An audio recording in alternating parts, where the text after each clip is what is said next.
Yo, what's going on, y'all? It's Combo Breaker 99. I'm back with another video. Like I said, I've been pretty busy, but I had to come back for this one, man. It's another big unification fight I was looking forward to. Regis Prograis versus Josh Taylor.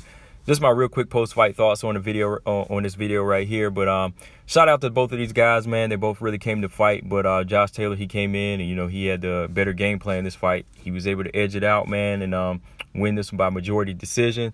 He is the new unified champion of the junior welterweight division.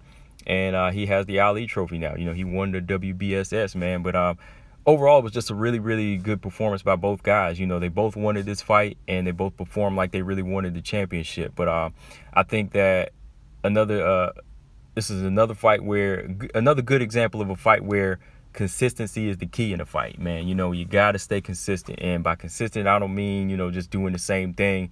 If you got to stay consistent as far as the winning mind frame and just keeping up the pace of trying to find a way to win, and I think that that's what Josh Taylor did in this fight, man.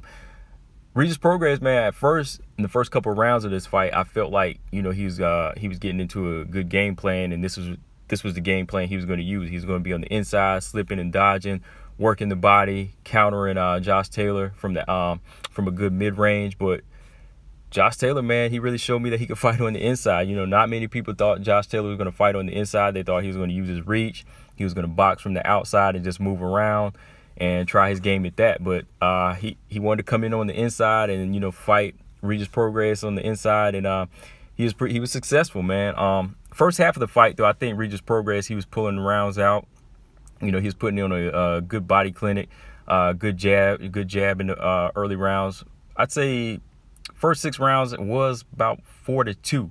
I would say it was 4-2 for Regis Prograis, because I felt like he was doing some good aggressive work in there. But around I want to say round 3 and 4, I think that they were fighting at such a high pace that Regis Prograis, I hate to say it, man, I think he kind of gassed out a little bit, because he was winning these rounds, but Josh Taylor was still giving out punishment as well. Taylor was still hitting him. Prograis, I felt like he was outlanding Taylor, but Taylor was still hitting him with some good shots. He was still clipping him with some good right hooks on the inside. And that was another thing. Josh Taylor really showed that he can fight on the inside with a good short compact punches. Like I said, everybody thought he was going to be a long rangey guy, but he was on the inside putting the weight on Prograis in this one, and using a good compact right hand that was kind of clipping Prograis every time Prograis would step out with his left hand down. Prograis was doing some good head movement, but there were times when they were shoulder to shoulder and Taylor would come out. Prograis would try to step out with his left hand down, and then he would get clipped with the right hook. And those were good little shots that I see that they were kind of doing, I won't say like physical damage, but they were clipping Prograis and taking something out of him. But like I said, first 4 or 5 rounds, good body work from Prograis, and I think that his double jab was good. He was definitely committed to a double jab, to break through the guard of Taylor. But he kind of abandoned it around round 7. I think around 7, 8, and 9, Josh Taylor just started putting good combinations on Prograis. He was just outworking him, beating him up a little bit on the inside. He was returning the favor with the body shots, and he would go back upstairs with the right hook and the straight left hand, and then he would move. A couple of times he would try to box from the outside, and that's where Prograis would kind of have some breathing room and he could land some of his body shots. But every time they went back on the inside, it was give and take. But Taylor, he was starting to edge those rounds out, man, because he was being the stronger fighter too, man. He was really like putting his weight on Prograis. Prograis would try to push back, but nah, man, Taylor was really standing his ground in those later rounds. So man, really like 7 through 10, almost 11, I had to give those rounds just to Taylor, man, because he was just doing outworking him. He was just outworking, landing the better punches. And Prograis, he was taking a break a couple of times, and like I want to say 8 and 9, it was almost like he was gassing out a little bit, but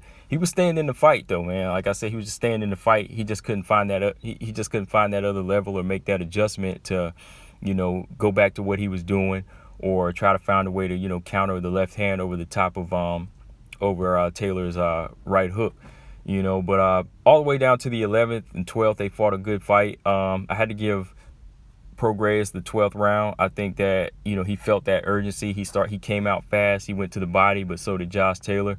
and he caught Taylor with a good overhand left, and he hit him with a couple more, sent Taylor reeling back to the ropes. But Taylor, he went back on the bike, and then he came back on the inside, and he fought strong all the way to the end, man. But yeah, I'd have to say, man, I said about 7-5 for Josh Taylor. I think Josh Taylor, he did the better work in those mid rounds up to the first championship round 11.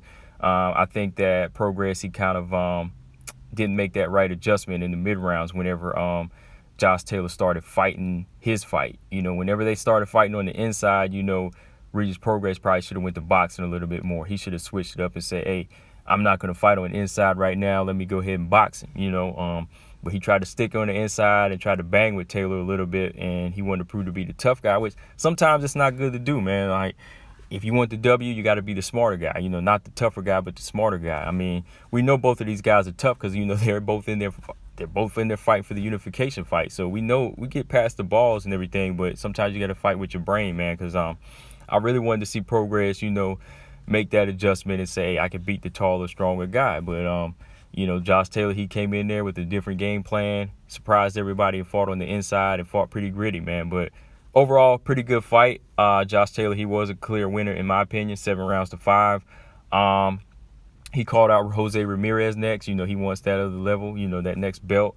And I think that's going to be a good fight. And again, shout out to Regis Prograis for saying that, the better man won. It takes a lot to admit that, sometimes, especially in a fight like this, it was back and forth in some moments. And I do want to see Regis Prograis come back. I want to see him come back, either try to get the rematch or, maybe, get the winner of the Jose Ramirez and Josh Taylor fight if that happens. But yeah, definitely want to see him come back because I feel like he's a good fighter.